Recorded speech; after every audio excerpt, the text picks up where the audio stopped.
ferido.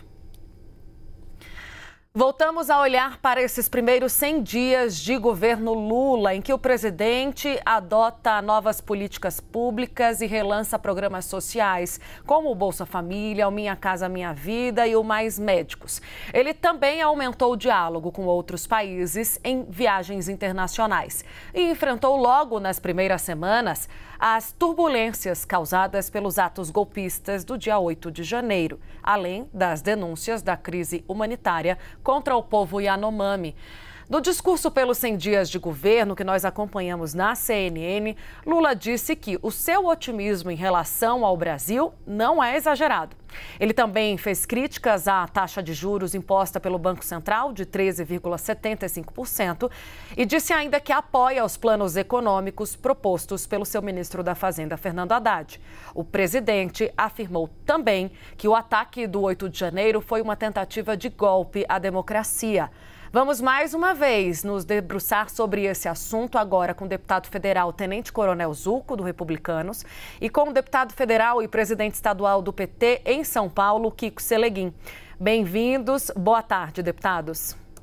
Boa tarde. Fico à disposição. Bom, começo então com o deputado Kiko Seleguin, do Partido dos Trabalhadores, portanto, partido do presidente Lula, porque muito me chamou a atenção quando ele fala desse otimismo exagerado. A gente chegou até a analisar essa frase aqui, como que Lula se coloca no lugar de um técnico mesmo, para passar todo esse bom humor para os seus liderados. Agora, esse otimismo, na sua visão, deputado, está sendo supervalorizado, esse sentimento agora, neste momento, ou o Lula tem onde se basear, tem justificativa para estar com esse estado de ânimo diante do que virá? Ana, boa tarde, agradecer mais uma vez a oportunidade de estar aqui, dizer agora no clima das finais dos campeonatos regionais aí que eu e o deputado estamos fazendo o jogo da volta, porque nós já tivemos agora pela manhã um debate com o mesmo tema e foi muito produtivo. Então, agradecer a oportunidade. Desculpa a brincadeira, mas só para registrar esse fato. Pois bem, eu creio que esses 100 primeiros dias têm mostrado uma outra dinâmica do governo do presidente Lula, principalmente nesse aspecto econômico, né? O Brasil voltou a circular as grandes rodas de negociação e discussão da política econômica e social no mundo, né? O presidente esteve com as principais presidentes, agora vai à China, devia ter ido na semana passada, mas em função de uma pneumonia leve, adiou para essa semana.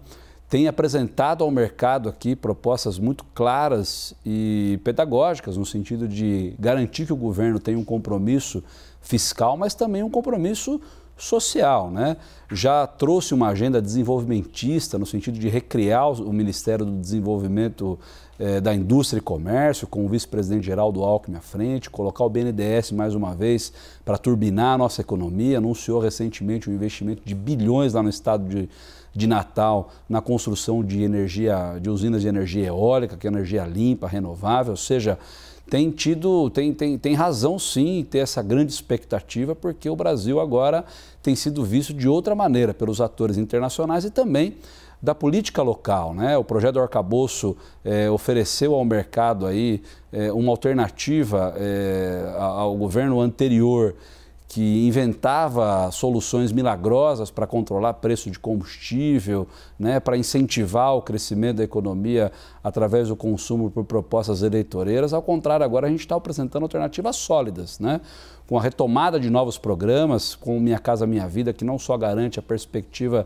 da casa própria para a população mais carente, mas também a retomada da construção civil na área de habitação popular, né, do crédito para as famílias poderem realizar os seus sonhos, e essa luta intensa aí com relação à política do Banco Central. Vamos lembrar que cada 1% desse juro aí a menos significa 60 bilhões no caixa do governo para poder garantir a atuação na política econômica. Além do que, o juro alto inviabiliza o crédito para as empresas e também para os trabalhadores, de poder fazer com que quem tem renda, quem tem salário, volte a consumir, volte a projetar o seu futuro e fazer com que a economia tenha um crescimento virtuoso mais uma vez. Por isso ele tem razão em estar muito entusiasmado com esses primeiros 100 dias de governo. Gostaria de ouvi-lo também, deputado Tenente Coronel Zucco, se Lula supervaloriza esse olhar para o futuro ou se há justificativas para essa boa expectativa. Vou começar também com o bom humor do meu colega. 100 dias sem governo. E eu vou começar dizendo que o presidente Lula, no dia que ele deveria passar informações, que realmente poderia mostrar o que tem feito, na verdade, ele pautou agressões, mais uma vez, ao presidente Bolsonaro, falou do 8 de janeiro, e mais uma vez eu peço aí para que todos que estejam assistindo em âmbito nacional, por que este governo é contra a CPMI do 8 de janeiro? Se justamente todos nós somos contra vandalismo, contra o crime, por que não avançar nessa pauta, já que incomodou tanto ele? Nós estamos num governo que usou até a narrativa do presidente Temer. O Brasil voltou a ter inflação, voltou a aumentar a gasolina, voltou a ter desemprego. Inclusive, o cenário nacional já está muito claro. A própria Folha de São Paulo já declarou que cerca de 70% dos brasileiros acreditam que o presidente Lula não vai entregar o que prometeu. E podemos começar em várias pautas. Ele tem um fator muito positivo. Ele é um recordista. Aumentou os ministérios como nunca antes. 37 ministérios para acomodar o toma lá da cá. Sim, 37 ministérios, mais que qualquer país da América Latina. E não podemos comparar com nenhum país desenvolvido. França tem 16, Alemanha 16. Enfim, nós estamos tendo realmente um desgoverno, um projeto de poder, um projeto de vingança, onde um chefe de Estado raivoso já se pronunciou atacando o ex-presidente Temer, falando que era um golpe, deixando aí o Congresso Nacional, atacando também o Congresso Nacional e o próprio Supremo Tribunal Federal. Atacou e ataca o presidente Bolsonaro todos os dias. Atacou o senador Moro, que foi um dos juízes que condenaram ele em segunda instância. Então, o presidente Lula realmente, para mim, está fazendo um péssimo governo, uma péssima gestão. Nós temos vários exemplos de crises em ministérios, de contradições. Falou que ia aumentar o salário mínimo e simplesmente foi um deboche, deu R$18 de aumento. Isso não foi referente à inflação. Disse que não ia tributar o imposto de renda para quem tivesse salário abaixo de 5 mil, já está tributando quem tem 2 salários mínimos. Então a gente precisa realmente avaliar. Ele precisa sair do palanque e começar a governar.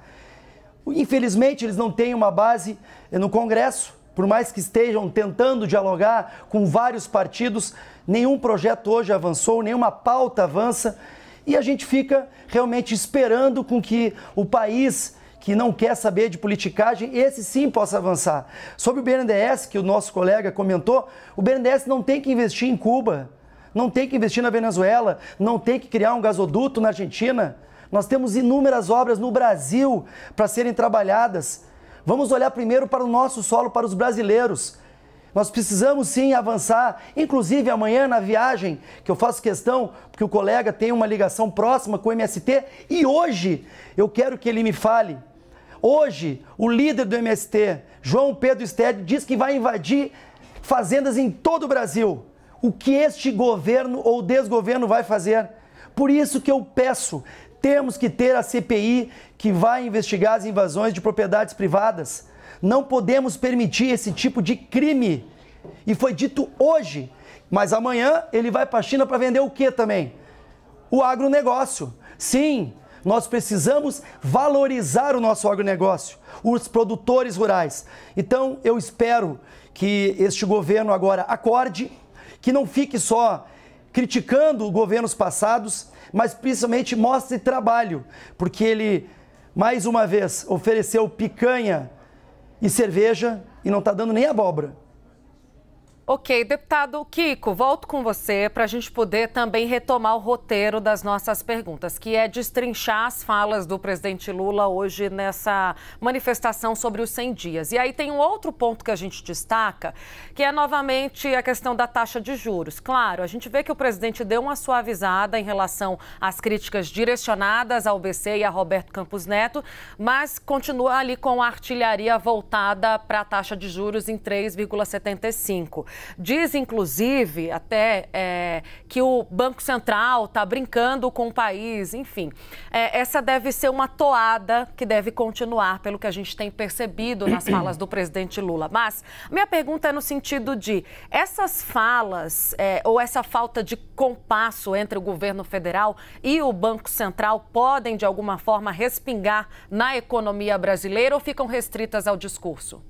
Eu penso que o presidente tem que justificar para a sociedade brasileira os entraves que ele tem encontrado nesse caminho de poder reconstruir o país. E a questão do Banco Central, neste momento, tem sido um entrave, Tainá, pelo seguinte: o presidente do Banco Central, que tem independência, ele não foi nomeado pelo presidente Lula, ele foi nomeado pelo ex-presidente. Ele fazia até um mês atrás, aí, parte de um grupo de ministros do presidente Bolsonaro, né? E ele não justificou de maneira clara o que significa isso. E a taxa de juros nessa altura não está só inviabilizando o governo, está inviabilizando o juro, o crédito no país. Ou seja, um país não cresce sem crédito. E eu me refiro também ao crédito ao trabalhador, mas também às empresas. Imagina, por exemplo, que essas empresas que tomaram crédito antes da pandemia a um juro, na época da Selic, de 2%. E na pandemia tiveram o teu negócio prejudicado em função da queda da atividade econômica. E depois tem que renegociar essa dívida agora a um juro baseado na Selic que é 13%. Ou seja, negócio nenhum no mundo para em pé dessa maneira. Me espanta, por exemplo, os deputados bolsonaristas não se referirem a essa dinâmica do Banco Central, que está atirando no coração do empresariado brasileiro, eles que tanto defendem, né, a livre iniciativa, o investimento na economia, enfim. Então, essa luta do presidente não é uma luta que ele está fazendo sozinho, ele está fazendo em nome da sociedade brasileira, e digo com muito vigor, com muita justificativa, e está dando todos os sinais para o Banco Central e para o mercado de que tem responsabilidade fiscal no governo, que o governo não vai gastar mais do que arrecada, não vai fazer gasto desnecessário de perspectiva eleitoral, muito pelo contrário, tentando repactuar. Agora, recentemente, reviu aqueles isenções de combustível de maneira irresponsável dado pelo presidente anterior à luz da eleição, para poder garantir que o Estado vai ter recurso suficiente para cumprir os seus compromissos. Então o presidente está fazendo ali uma luta política legítima, no meu ponto de vista, e não tem de atrapalhar a economia. Tanto é que o dólar está estável, a inflação está estável, o emprego está estável, ou seja, o país tem uma perspectiva muito positiva de crescimento. Agora, a gente está enfrentando no Congresso Nacional, Tainá, esse tipo de oposição que você acabou de ouvir aqui. Em absoluto, é só frase pronta de discurso do passado. Quem falou em Cuba, Venezuela, eles estão malucos com essa retórica. Isso não é fato político que tem acontecido. Essa questão do MST, o MST responde pelos seus atos. O governo não é MST e o MST não é governo. Todo mundo que praticar algum ato ilícito ou desacordo com a lei vai ter que responder. Por exemplo, o deputado fala tanto da CPI aí, mas ele esquece de dizer para todos aqui que ele é um dos investigados sobre os atos criminosos que depredaram o nosso país e tentaram acabar com a nossa democracia. Isso é bom dizer, porque é o seguinte, ele comparou, num debate que eu fiz com ele de manhã, a CPI das joias contra a CPI dos atos terroristas em Brasília.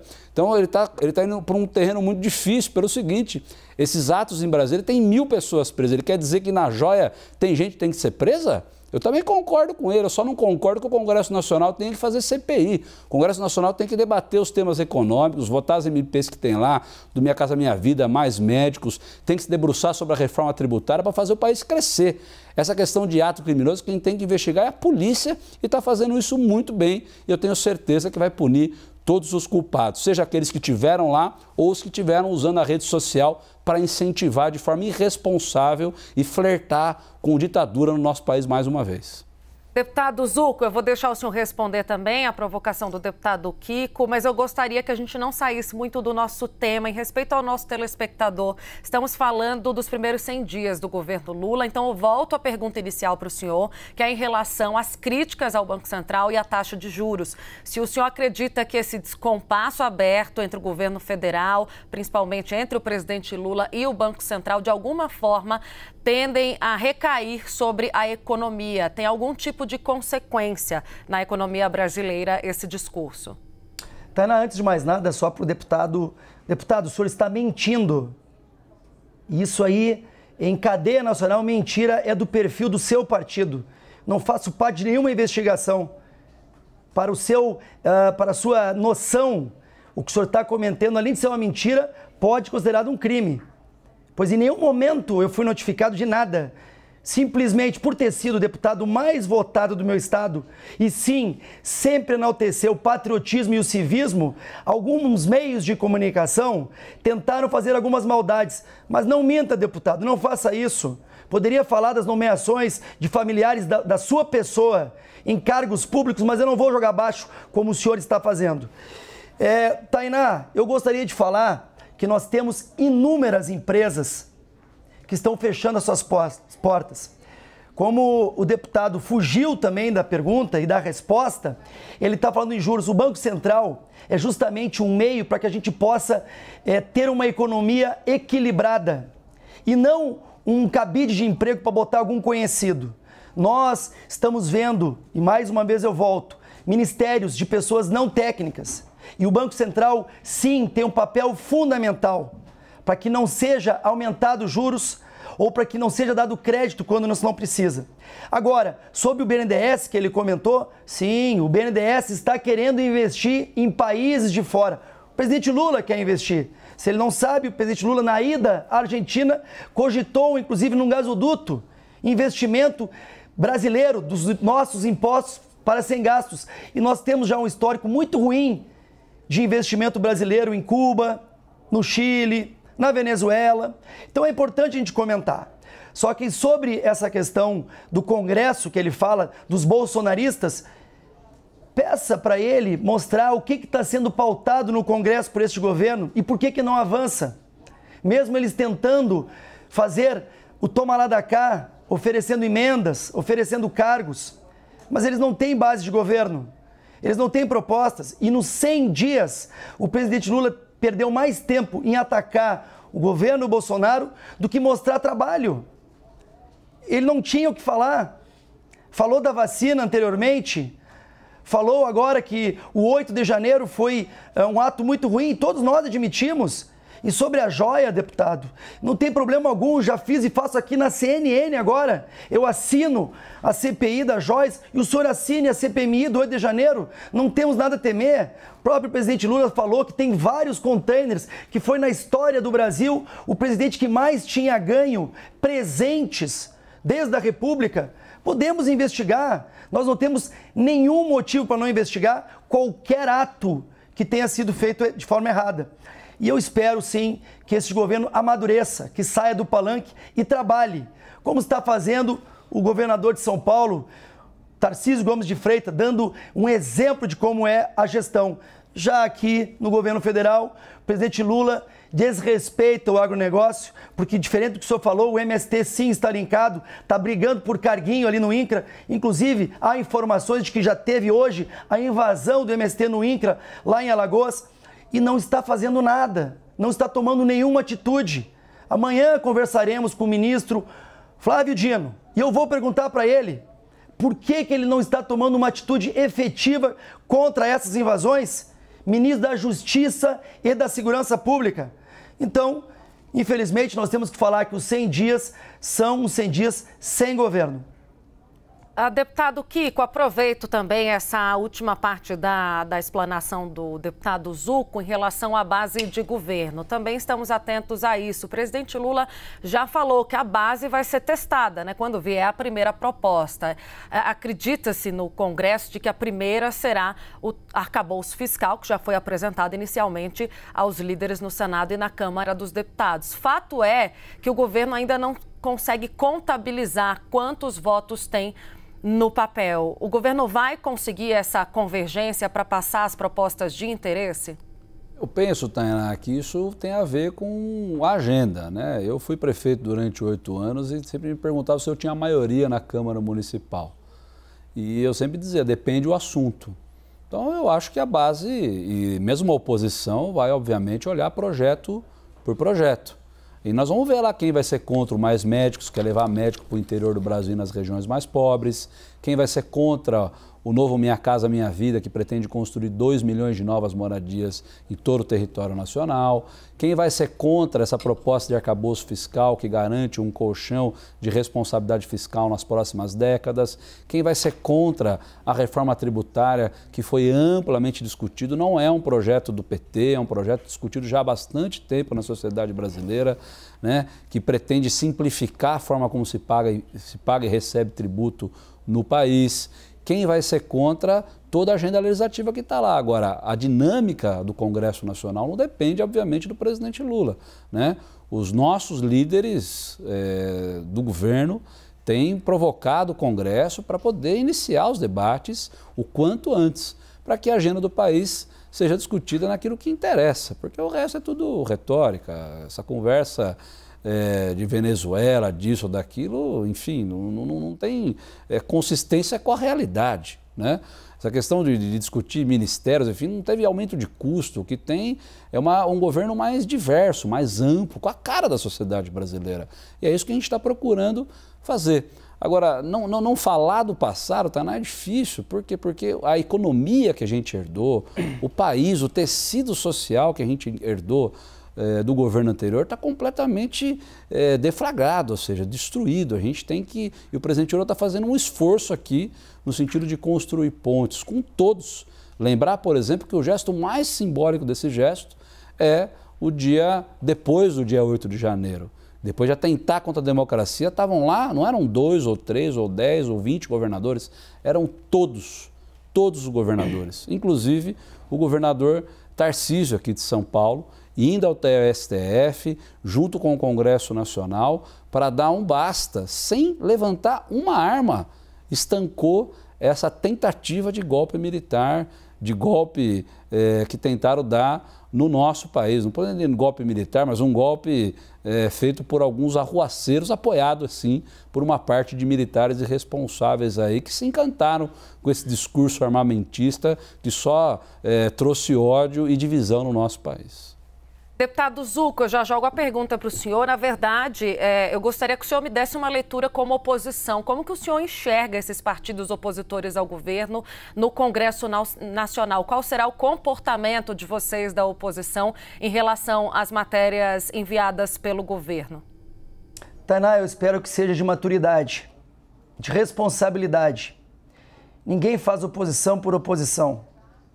As narrativas que estão sendo ditas aqui, na verdade, são tristes realidades de um governo que já teve a oportunidade de ajudar o país e não ajudou. E que, infelizmente, o nosso país, que não tem a maturidade política de acompanhar, de ver da importância de ter uma nação pujante. Nós tínhamos ministros técnicos, Paulo Guedes, Tereza Cristina, Marcos Pontes, enfim. Agora... é um momento onde a gente tem que avaliar o que está sendo proposto. Mas nós temos que ver se é um projeto de Brasil ou um projeto de poder.